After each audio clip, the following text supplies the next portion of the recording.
and it is Betting in the Break here, a holiday edition. I'm Loud Esmond, one of the co-founders of the emerging new best handicapping website in the world, hitthepick.com, hitthepick.com. You know, what makes it different is, I don't know if everybody's noticed, but there is a huge move in the industry to rely on artificial intelligence. Now, I have been involved with a company that does number crunching for a business for 20 years. They do political polling. They do data collection for government agencies. They do a lot of things that I can't talk about, but let's just say these guys know numbers. And I challenged the president of that company, who is a friend of mine. He's a 72-year-old man from India, by the way, of Burma. And he's a super genius. If you ever wanted to cast somebody as the super genius in a movie, you know, he's, you know, the 5'2" Indian man who has this spectacularly large glasses and talk like this. But he's a genius. And I challenged the guy to crunch numbers and pick sports with me. And yeah, it was all right. But the problem with just relying on numbers, and look, I'm a research guy. I look at the numbers. I often quote numbers. The guy who's joining me here on the show tonight, Tom Macrina, otherwise known as Rye Cape, he's a big numbers guy too. Numbers and trends, and look at it all. And you see, you know, the language on my picks, and you'll see a lot of that type of stuff. But it's not an answer. Because people, if a computer could beat the boys in Vegas consistently, there wouldn't be all those hotels. There wouldn't be all those giant casino properties, because it's more than just numbers.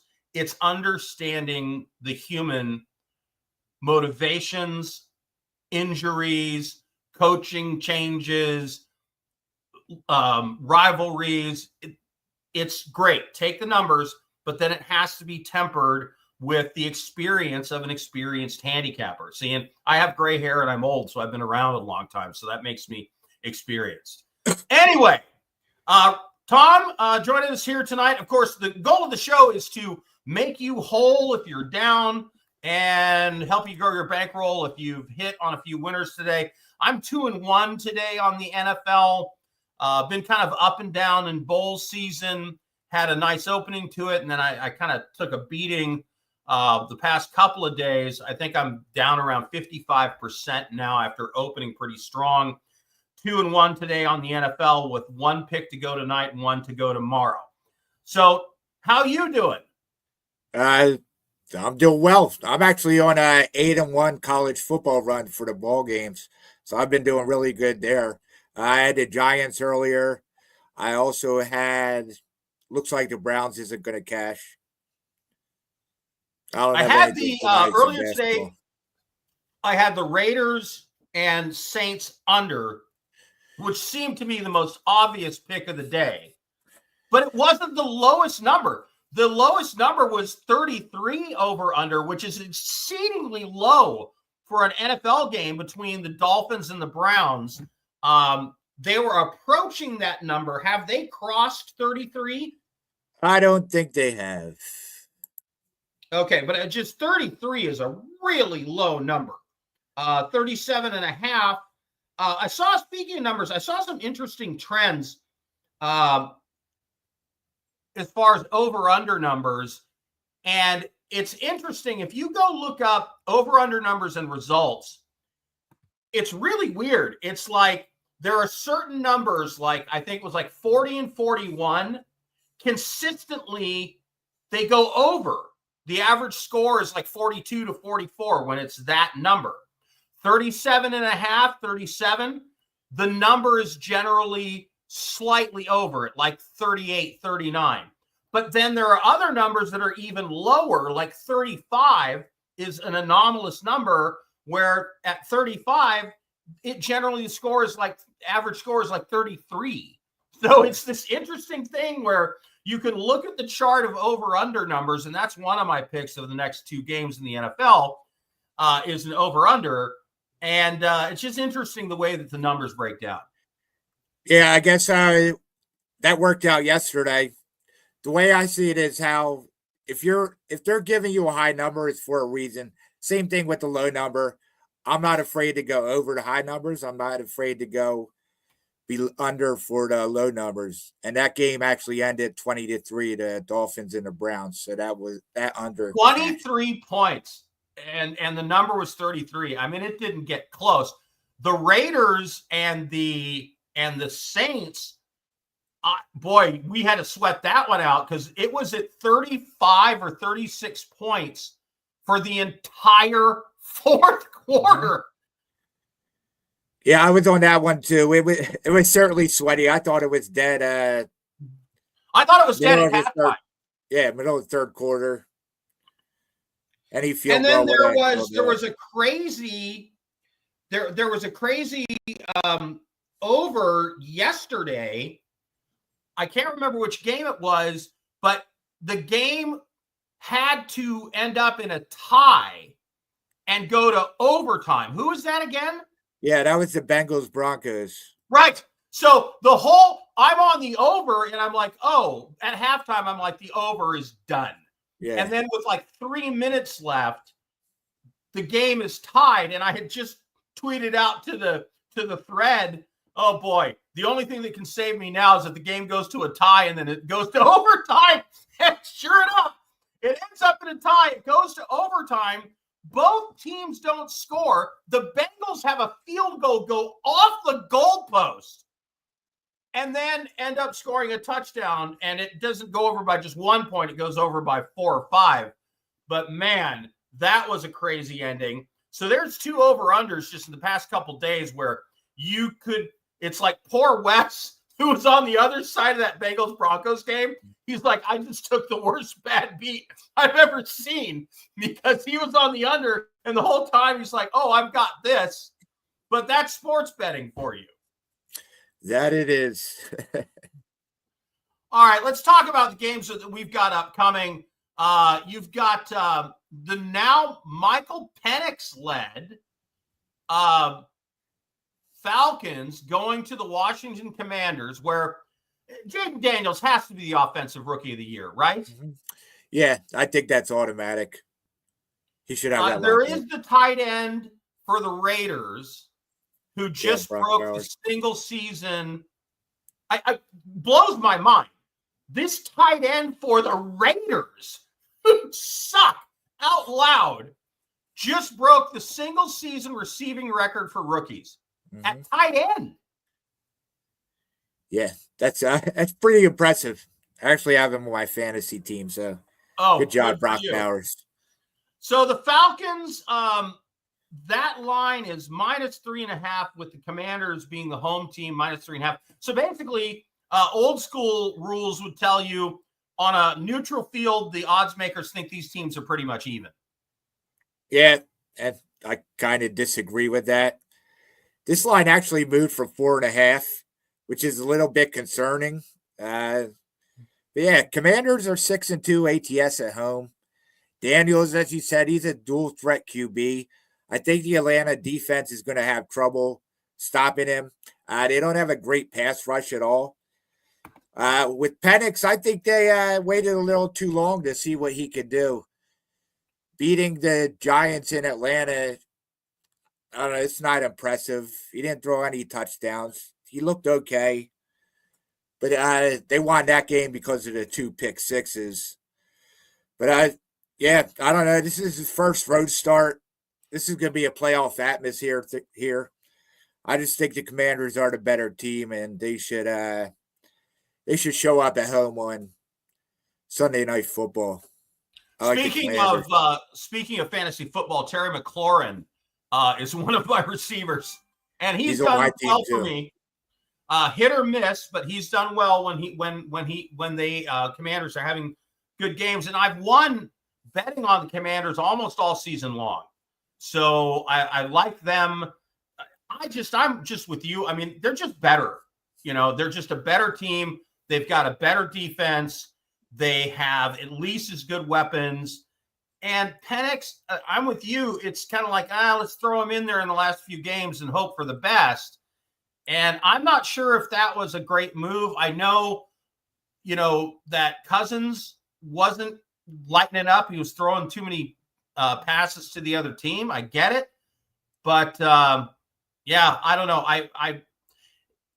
It's going to be tough for Penix in this situation. And I'm with you. I bought the hook down from 3.5 to 3. So I'm paying minus 125 instead of 110. But yeah, I just felt better buying that hook down. I always hate that hook. 3.5, 7.5, 10.5 drives me crazy. I'm always afraid I'm going to get screwed by it. I agree with you. Nothing wrong with it. I think you can get the hook for minus 120 in some places right now. So if you like the 3, I don't hate that move at all. All right, so we got minus 3. You and I both agree. Falcons, Commanders, Lions, 49ers on Monday night. I don't have a side in this game, but I do like an over-under play. What about you? All right. It's really the same thing with the other game. I think the Lions are the better team. They just crushed Chicago, showed how strong offensively they could be. 49ers, I understand they're at home, but they've been struggling. The injuries, you never know if this offense is going to be good or not. I just think Detroit, I don't know if Minnesota won, but if Minnesota won, these teams, Detroit is playing, they still need something to play for. Minnesota would have lost, they would have been to clinch the number 1 seed.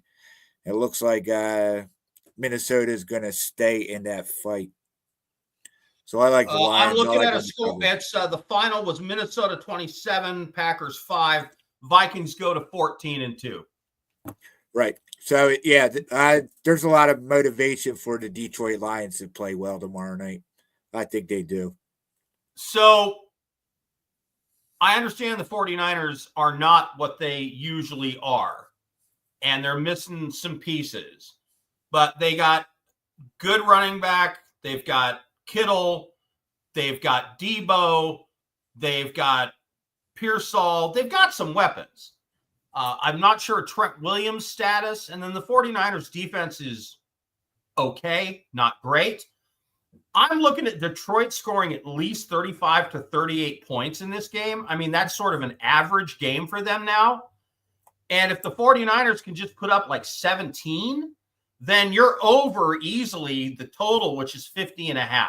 That's my play in this game. The Lions defense is terribly depleted. I'm not sure if they have more than 2 or 3 starters left on that team on defense. They're having to outscore everybody.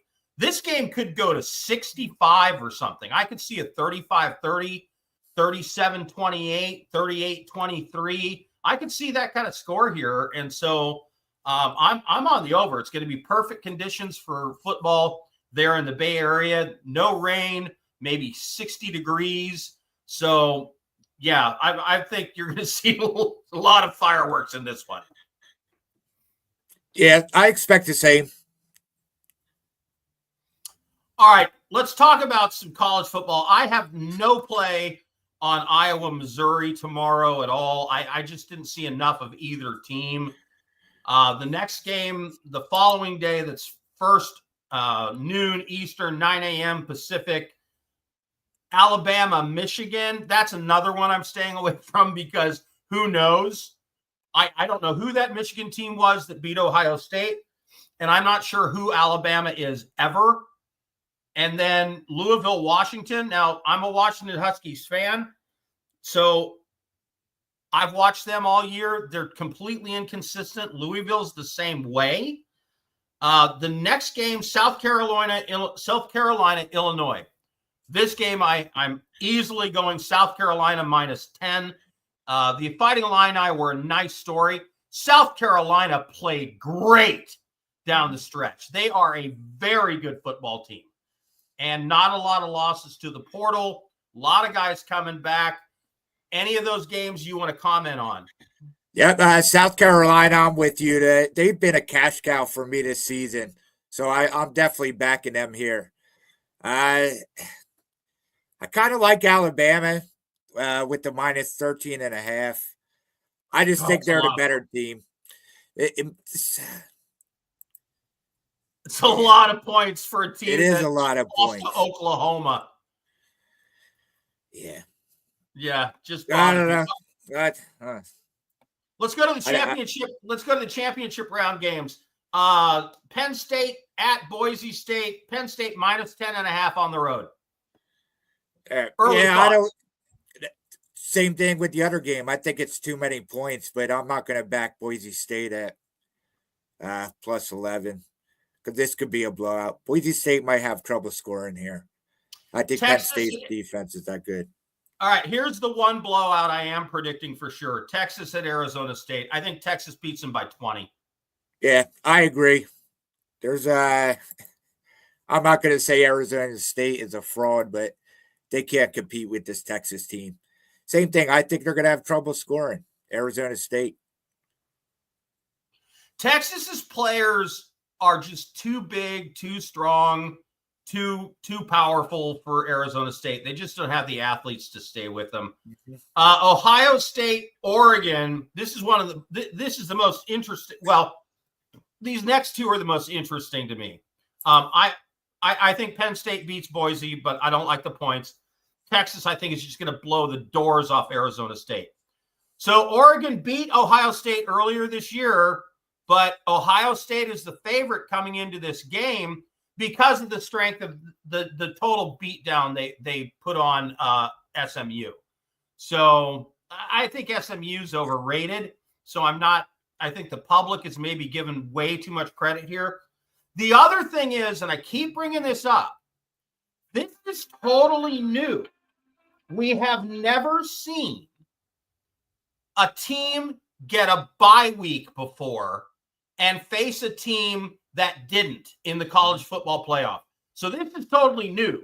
How much do you think that week off is worth? I'm hoping not much. I actually like Ohio State for that game. I just think they're the better team. I understand they lost the first game, but that was in Eugene, Oregon. So tough place to play. This is going to be a neutral field game. I think there's a lot of public backings for Oregon, and we've seen this number go from -1 to -2.5 for Ohio State. I think Ohio State goes all the way to the championship, so I like them to win this cover. I'm leaning Oregon +3. If I'm buying an extra point and going to Oregon +3 and hoping that they win or at least hold it really close, I think it's quite possible that they do. Mm-hmm. Again, that extra week, I mean, you got to think about this. All these teams played a full season, got no time off, played a game last week, and then have to go on the road and play again somewhere else. They're kids. They're not professional athletes. And so I'm not sure. I've got to wait and see this play out. I think that time off is going to mean something. Notre Dame takes on Georgia in the last of those second round games. This opened Notre Dame +1. It went up to 1.5. It's at 1.5 or 1, depending on what book that you're getting. Not a lot of line movement. The story, of course, is Carson Beck, starting quarterback for Georgia, will not be in. But then again, he wasn't playing that great. Mm-hmm. And then for Notre Dame, one of their most important defensive pieces, a very important senior defensive lineman, is now out. Notre Dame leans heavily on that defense. Any thoughts? Yeah, I like Notre Dame here. I just think they're the better team. They've been crushing teams. I think they do it for the playoffs. Yeah, I don't mind that Georgia has an extra rest. I think this Notre Dame team is better. Same thing. I think they're going to see Ohio State in the championship game. I think they win. Notre Dame, by the way, the X factor for me is Riley Leonard's running. I think Riley Leonard has 2 or 3 touchdowns in this game and converts a lot of first downs. He is not going to be holding back as far as running in this game. And he doesn't look like he's moving very fast, but somehow It's crazy to watch him play because he looks like he's kind of lumbering down the field, and before you know it, he's covered 15 yards. Yeah, I like Riley Leonard. He's fun to watch. But yeah, this team is balanced both offensively and defensively.